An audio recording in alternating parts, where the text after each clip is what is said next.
Hello and welcome back to the Actual News Podcast. My name is Onest, and today is January 6th. And before we begin, I want to state that we will never forget what happened on January 6th, and we will never forget those who suffered on the attempt and the attack on the U.S. Capitol that day.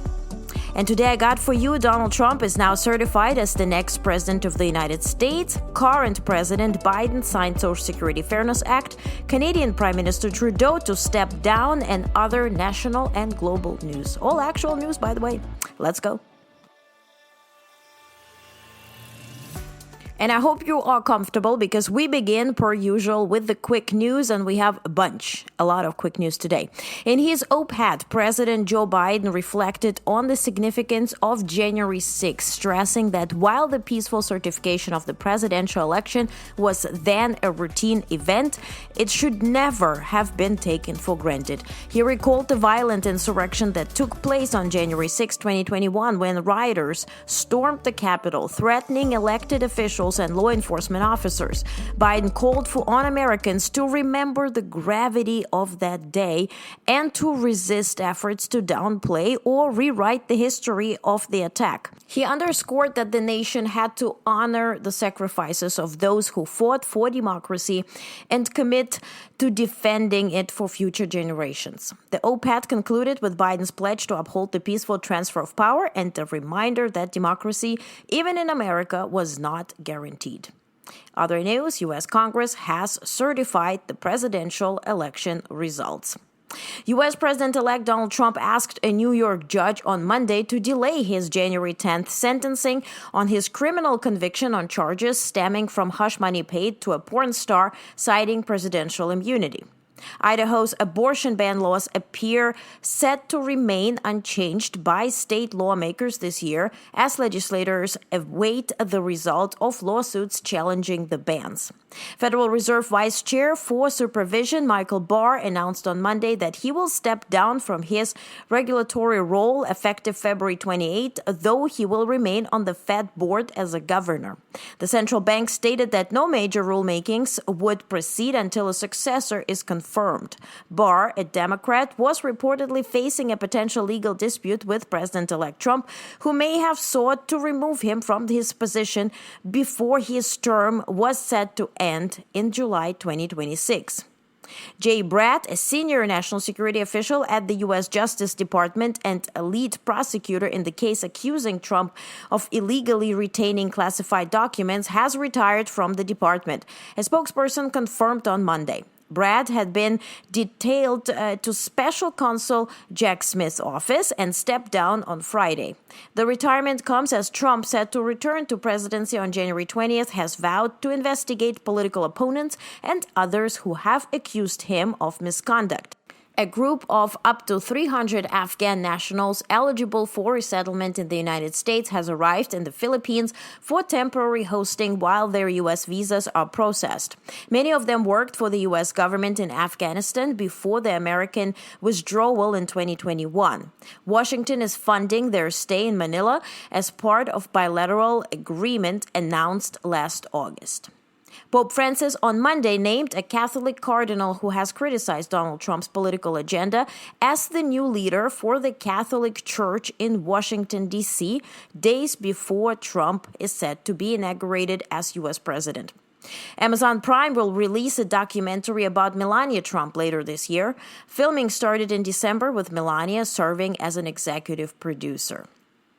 Iran said on Monday that the detention of an Iranian national in Italy at the request of the U.S. amounted to hostage-taking.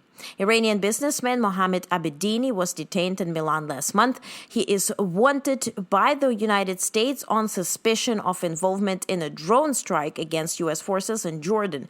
Iran has denied involvement. And by the way, President Biden is almost on his way to Italy. He will depart Washington, D.C. after the state funeral for late President Carter. He will leave on January 9th, and he will go to Rome for a 3-day visit, and that also includes visiting the Vatican. The Syrian government plans to increase salaries for many public sector jobs by 400% next month as part of initial efforts to address the country's economic crisis, according to the caretaker finance minister. The funding will come from a combination of state resources, regional aid, and the unfreezing of Syrian assets abroad. Chinese Foreign Minister Wang Yi will also visit Chad, the Republic of Congo, and Nigeria as part of his annual start-of-the-year tour of the continent. This follows a recent uptick in Chinese lending. Research published last August showed that 2023 marked the first annual increase in Chinese loans to the continent since 2016. French President Macron confirms Elon Musk is directly intervening in elections, including Germany. Japan's Nippon Steel may need to look at a revamp of its growth strategy after U.S. President Joe Biden blocked its proposed $14.9 billion acquisition of U.S. steel, but its share price could bounce back in the near term, analysts said. A traffic jam is forming at U.S. rocket launch sites. Elon Musk, SpaceX, and other rocket companies are planning to increase flights in the coming years as they ferry their own satellites or payloads for other customers into space. The problem? Only 3 sites in Florida and California handle most of those U.S. rocket launches, and these locations are expected to become increasingly congested as companies and regulators schedule more missions. Ukrainian forces have launched a major new offensive in Russia's Kursk region, a region that Ukraine captured parts of over the summer, but has in the past few months struggled to hold amid pressure from Russian and North Korean forces. Ukrainian President Volodymyr Zelensky said security guarantees to Kyiv to end Russia's war would only be effective if the United States provides them, and that he hoped to meet U.S. President-elect Donald Trump soon after his inauguration. The State Department has informally notified Congress of a planned $8 billion weapons sale to support Israel's long-term security by resupplying stocks of critical munitions and air defense capabilities. A U.S. official familiar with the details confirmed to CBS News on January 4th. The Taliban are looking to Afghanistan's gemstone resources to revive the nation's economy. Meanwhile, settlers in the occupied West Bank are hopeful that a Trump administration will support their desire to annex parts or all of the territory. The Israeli military has conducted raids in Syria in recent weeks, which it stated are intended to strengthen the defense of Israel's citizens. And now to longer readouts. The President Biden, offered a warm welcome and shared some fond reflections on his early days in Congress when yesterday he welcomed the new Democratic Congress members to the White House. He told stories about Senator Mike Mansfield and others taking him under their wing. Quote, "My advice to you is embrace the institution you serve. I really mean it. Improve it. Don't tear it down," unquote. He spoke about the January 6th anniversary, describing democracy as being literally put to the test, and emphasized the challenge of protecting it, drawing many nods around the room. The president reflected on the world entering a truly new era, distinct from the post-Cold War period, and highlighted the importance of alliances and partnerships. He also shared insights from his 40-plus years of knowing President Putin of Russia, noting the evolution he had observed in Putin personally and in Russia's posture toward the United States.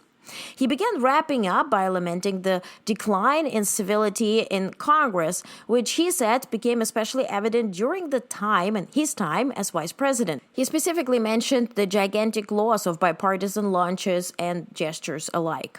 Quote, "The single greatest loss we've had is that we don't know each other anymore," unquote, he said. In other news, President Biden signed the Social Security Fairness Act. The president entered with Bat Marfino, the president of the Connecticut Alliance for Retired Americans, who introduced him.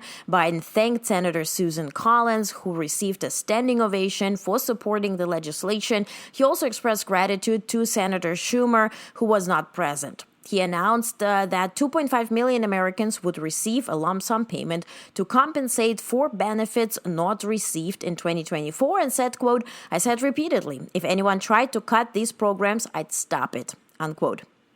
Yesterday, President Biden also was proud to sign into law the Women's Suffrage National Monument Location Act, authorizing the placement of a monument honoring the women's suffrage movement on the National Mall. And more news about President Biden. He also has taken significant action to protect over 625 million acres of U.S. oceans from future offshore oil and gas drilling.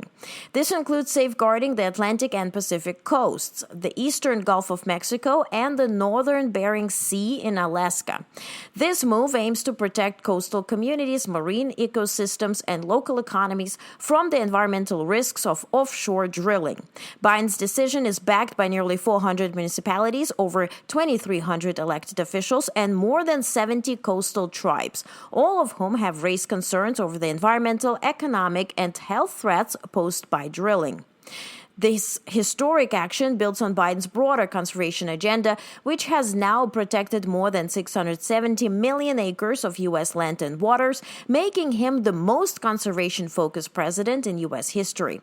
The move is aligned with Biden's Harris administration's climate priorities and commitment to resilient oceans, as well as honoring indigenous rights. Biden has also advanced other significant conservation efforts, including offshore wind projects, national marine sanctuaries, and support for tribal communities as part of a broader plan to protect 30% of U.S. lands and waters by 2030. Now, so to some international news, Venezuelan opposition leader Edmundo Gonzalez, who claims to have won the July presidential election and is recognized by several countries as president-elect, met with U.S. President Joe Biden on Monday during a regional tour. Gonzalez stated that the meeting was fruitful and emphasized ongoing contact with U.S. President-elect Donald Trump's team. His visit comes just days before Nicolas Maduro, recognized by Venezuela's top court and electoral authority as the legitimate winner, but side note, he's not, is set to be inaugurated for a third term. Gonzalez expressed hope for a close relationship with the Trump administration moving forward. The U.S. Defense Department announced on Monday today that it had added Chinese tech giants, including Tencent Holdings, CATL, and several others to a list of companies it claims are linked to China's military. This list, updated annually under U.S. law as the Section 1260H list, now includes 134 companies. Tencent, the parent company of WeChat, and CATL, a major battery maker, are among the new additions. Other companies listed are chipmaker Chengxin Memory Technologies, Quectel Wireless, and drone maker Autel Robotics. The Pentagon also removed 6 companies it determined no longer met the criteria for the designation. The U.S. House of Representatives Bipartisan Select Committee on China will continue into the new Congress, according to the panel's leaders on Monday. Established in 2023 and led by Republicans, the committee aims to address security and economic challenges posed by China, the U.S.'s primary geopolitical rival. Its continuation comes ahead of President-elect Trump's second-term inauguration on January 20th. While Trump has expressed admiration for Chinese leader Xi Jinping, his first term saw a trade war with China that disrupted global supply chains and contributed to economic challenges. The committee, which operates without legislative powers, has promoted bills to counter Chinese threats, some of which have become law. It has also criticized U.S. companies and academic institutions for insufficiently addressing risks from Beijing. The panel is led by Republican Chairman John Mulinar and Democratic Ranking Member Raja Krishnamurthy, who have emphasized their bipartisan cooperation amid growing tensions with China. Now, U.S. President-elect Donald Trump said on Monday today that he and Chinese leader Xi Jinping have been communicating through representatives, and he anticipates a positive relationship between the two leaders. Trump described Xi as a powerful figure respected in China and expressed hope they would get along very well. However, Trump reiterated his stance that economic relations must be fair, accusing China of ripping off the U.S. economically. He invited Xi and other foreign leaders to his inauguration, though experts doubt Xi will attend. Trump has appointed several China hawks to key positions in his administration and has threatened new tariffs on Chinese goods unless Beijing takes stronger action against fentanyl trafficking. President-elect Donald Trump on Sunday called on his fellow Republicans in Congress to unite and pass a massive legislation package that combines his top priorities: tax cuts, border security, and increased domestic energy production. Trump suggested that Republicans could cover the cost potentially in the trillions of dollars by raising tariffs on imported goods. In a post on his Truth Social platform, Trump urged Republicans to get smart, tough, and send the bill to my desk to sign as soon as possible.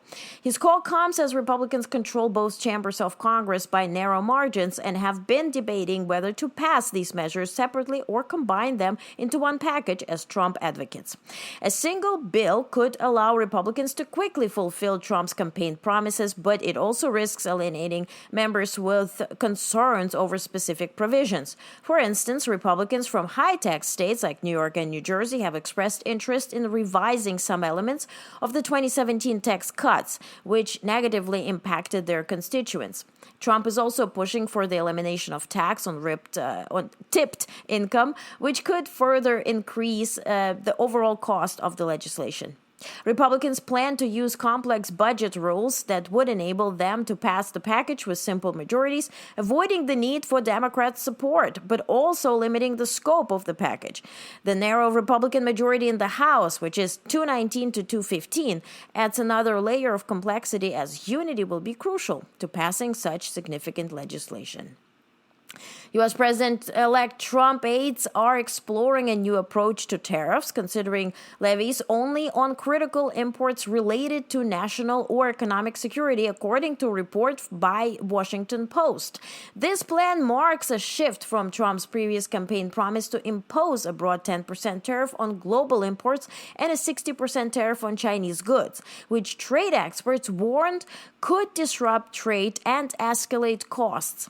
The new strategy would focus on specific sectors such as defense, critical medical supplies, and energy production, including items like steel, pharma industry, and rare earth minerals. While discussions are ongoing and details are not finalized, this targeted tariff approach reflects Trump's goal to revitalize key industries in the U.S.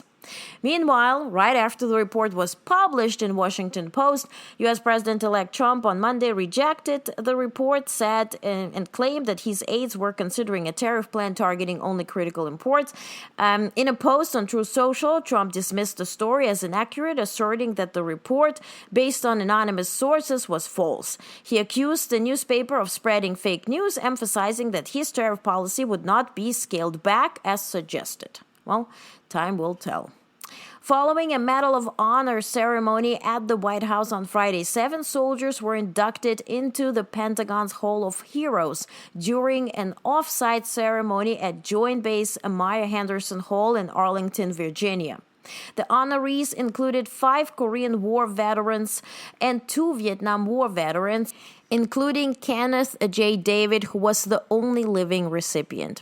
Secretary of Defense Lloyd Austin, along with Army leadership, praised the soldiers' extraordinary bravery, noting that they came from diverse backgrounds but shared an unwavering commitment to duty and sacrifice. The ceremony underscored the long-awaited recognition of these heroes, who were honored decades after their courageous actions. Austin also acknowledged the efforts of those who worked tirelessly to bring their stories to light, including fellow soldiers, families, journalists, and members of Congress. These heroes risked everything for their country, Austin said, urging others to draw inspiration from their selflessness. Now, the U.S. Consumer Financial Protection Bureau filed a lawsuit on Monday against Vanderbilt Mortgage and Finance, a unit of Clayton Homes, a manufactured housing business owned by Warren Buffett's Berkshire Hathaway. The CFPB alleges that Vanderbilt pushed borrowers into risky and unaffordable loans for homes purchased through Clayton, contributing to financial hardship and, in some cases, the loss of homes. The lawsuit claims that Vanderbilt Mortgage ignored clear and obvious signs that borrowers could not afford the loans they were being offered. The company is also accused of charging borrowers additional fees and penalties when they fell behind on payments, further exacerbating their financial struggles. Clayton Homes, which is the largest manufactured home builder in the U.S., has not yet responded to requests for comment. Now, Canadian Prime Minister Justin Trudeau announced on Monday that he will step down as a leader of the Liberal Party, though he will remain in office until a successor is chosen. This decision comes after growing pressure from within his party, with an increasing number of Liberal legislators publicly urging him to resign. Trudeau, who has been facing declining approval ratings and poor polling numbers, held a press conference this morning and officially confirmed his intention to step down. Keir Starmer, the UK's Prime Minister, defended his tenure as Britain's Director of Public Prosecutions on Monday, responding to accusations from US billionaire Elon Musk about his handling of sexual abuse cases involving grooming gangs. Musk, a supporter of Trump, criticized Starmer for failing to prosecute these gangs during his time as DPP between 2008 and 2013, particularly gangs of men, often of South Asian descent, who sexually exploited young girls. Although Starmer did not directly name Musk, he strongly rebunked the accusations, asserting that he had taken decisive action, including reopening cases that had been closed and launching the first major prosecution of an Asian grooming gang. Starmer described his critics as more focused on self-interest than on supporting victims. Norwegian Prime Minister Jonas Gahr Store expressed concerns on Monday about Musk's direct involvement in the domestic politics of countries outside the United States. Speaking to Norwegian public broadcaster on Store criticized Musk for using his significant social media influence and vast economic resources to interfere in other nations' political affairs. He emphasized that this behavior was inappropriate for relations between democracies and allies, and suggested that if Musk continues to engage in Norwegian politics, the country's politicians should collectively distance themselves from such efforts. Austria's political landscape is in turmoil following the resignation of Chancellor Karl Nehammer and the collapse of coalition talks aimed at forming a centrist government, with the far-right Freedom Party emerging as the largest party in September's parliamentary election. Its leader, Herbert Kickl, is now vying to lead the next government. Kickl met with President Alexander von der Bellen on Monday, hoping to be tasked with forming a coalition government after failed attempts by the Conservative People's Party to forge a three-party or two-party alliance with the FPO. The FPO, which secured over 29% of the vote in the election, has never led Austria's government but has been part of coalition governments in the past. Despite his party's strong electoral performance, Kickl was frustrated by von der Bellen's initial refusal to task him with forming a government, as the president instead gave the mandate to OVP leader Nehammer. However, Nehammer's coalition talks crumbled over the weekend, forcing his resignation. Now, Herbert Kickl, leader of Austria's far-right, Eurosceptic, and Russia-friendly Freedom Party, the FPO, is poised to become now the country's next chancellor, after the president finally tasked him with forming a coalition government. Kickl's party emerged as the largest in September election, despite his abrasive style and deeply controversial views on issues like immigration and gender politics. Kickl has strategically positioned himself as a serious leader, appealing to voters frustrated with the country's economic challenges. His reputation as a skilled strategist was evident in his ability to moderate his tone and rally support before the election, despite his controversial past, including conspiracy theories and opposition to sanctions on Russia. Kickl's rise comes after a failed attempt to form a coalition without the FPO, forcing the resignation of Conservative Chancellor Karl Nehammer, as I just mentioned. Although Kickl is known for his divisive rhetoric and support for radical positions, including challenges Austria's neutrality on the war in Ukraine, his party's success is rooted in a populist campaign that capitalized on economic concerns and opposition to COVID-19 restrictions. His potential coalition with the center-right OVP remains uncertain given their disagreements on key issues like the budget deficit and the war in Ukraine. Despite Kickl's controversial past and ties to conspiracy theories, his calculated political strategy has positioned him to potentially lead Austria's next government.